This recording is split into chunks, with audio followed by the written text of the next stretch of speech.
The white screen of death, what to do when your WordPress site is down.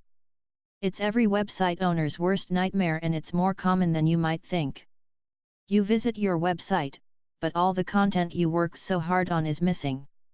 Instead, you're confronted with obscure, jargon-filled error messages, or worse, a blank, white screen with no clues to follow. Recently, it happened to me.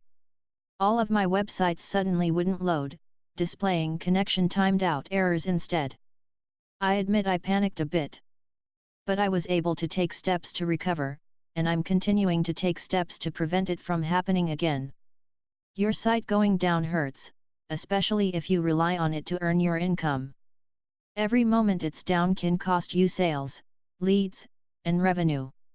Are you facing a white screen of death, or worried about what to do when it happens to you? Then this post is for you. Step 0, make an announcement.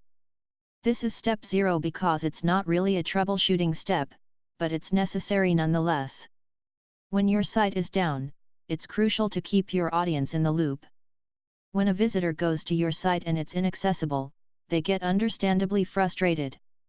It's your choice whether to relieve that frustration, or let it grow into anger.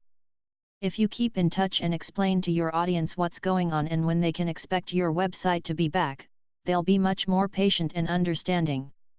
If you don't keep them in the loop, they may get angry at your brand, or decide to visit a competitor instead. Good news is, it's easy to prevent this. Just keep them in the loop by making an announcement on social media. Keep it brief, but give your audience a clear idea of what's happening and when they can expect you back. Sending a quick email to your list if you think your site will be down for more than a day. Placing a message on your website, if you're able to. If your site is still up and you're able to make changes to your WordPress dashboard, you use a plugin like Ultimate Coming Soon page to display a maintenance page for your visitors so they don't see a broken site. Step 1, analyze the error. Take note of what error messages, if any, you're getting, and take screenshots. These will be crucial to the troubleshooting process, whether you're doing it yourself or seeking help from an expert. Common errors you might see include: connection timed out. This is an error your browser might give you if it's waiting too long to connect and get the necessary data to display your website. It might be caused by an issue with your internet connection, settings on your device, such as a firewall, your web hosting company, or your website itself. This happened to my website, and it turned out to be a temporary issue with my hosting company, Bluehost. 404 not found. This happened to one of my websites after the outage. The homepage worked fine, but individual blog posts all seemed to be missing. It turned out that somehow my .htaccess file had been deleted during the site outage. Server not found. This error could be caused by your internet connection, or by a problem with your web hosting or domain service. It's rarely caused by a WordPress error in your themes or plugin files. Blank white screen. A blank white screen is tricky to troubleshoot because there's no obvious information to go off of. It's often caused by an issue with your site's code, either in WordPress or a theme or plugin file. Error establishing a database connection.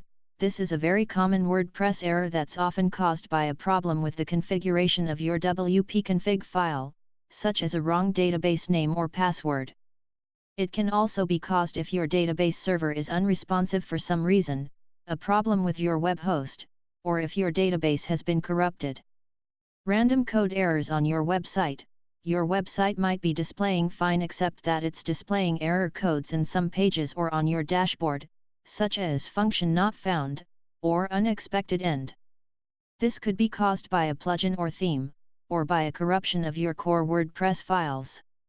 Make sure it's not just you. Hopefully it's the case that everyone else can see your website just fine. Make sure it's not just your browser, your computer, or your internet connection. Clear your browser cache. Check your site on Down for Everyone or usdme.com. Visit your site using another browser.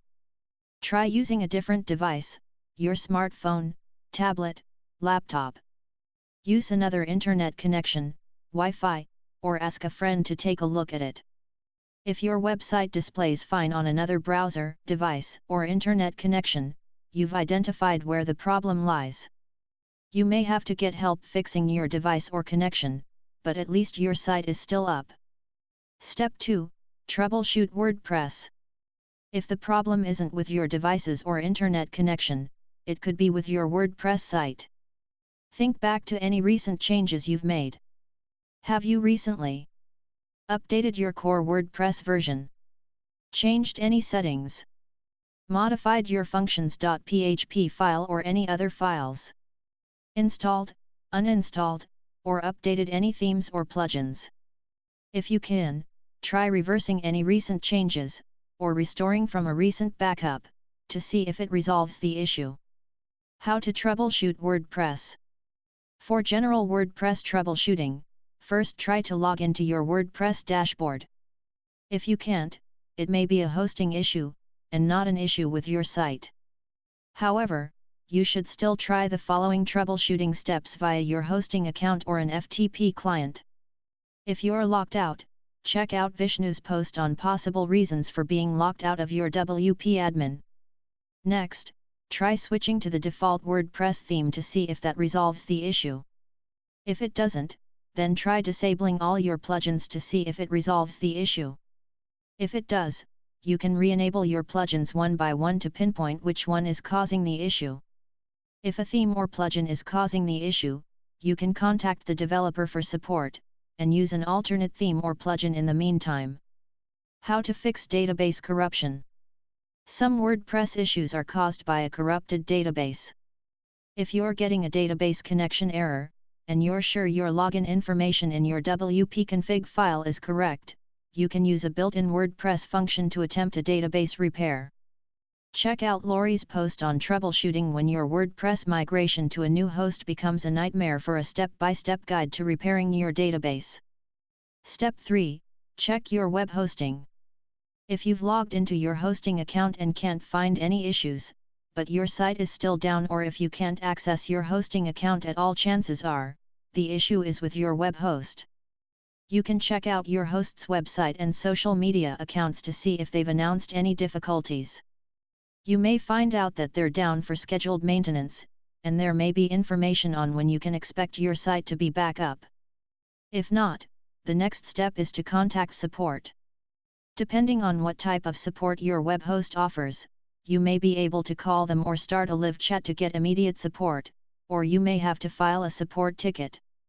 When my site went down, I tried to get immediate support via live chat, but the wait times were stuck at 30 minutes, so I had to file a support ticket instead. When my support tickets went unanswered for several weeks, I knew it was time to switch hosts. While Bluehost used to provide a great service, I'd also noticed that my site speeds had become much slower than they used to be. Since I've been meaning to upgrade my hosting anyway, I decided to get VPS hosting with InMotion instead. An ounce of prevention. In order to recover quickly from a site outage, you need to be prepared before it happens. Make sure you have a good, reliable web hosting company and that you're regularly backing up your site. Familiarize yourself with your web hosting support options so you know where to go if you need help in a hurry. When the time comes, you'll be prepared and be able to quickly recover when your site goes down.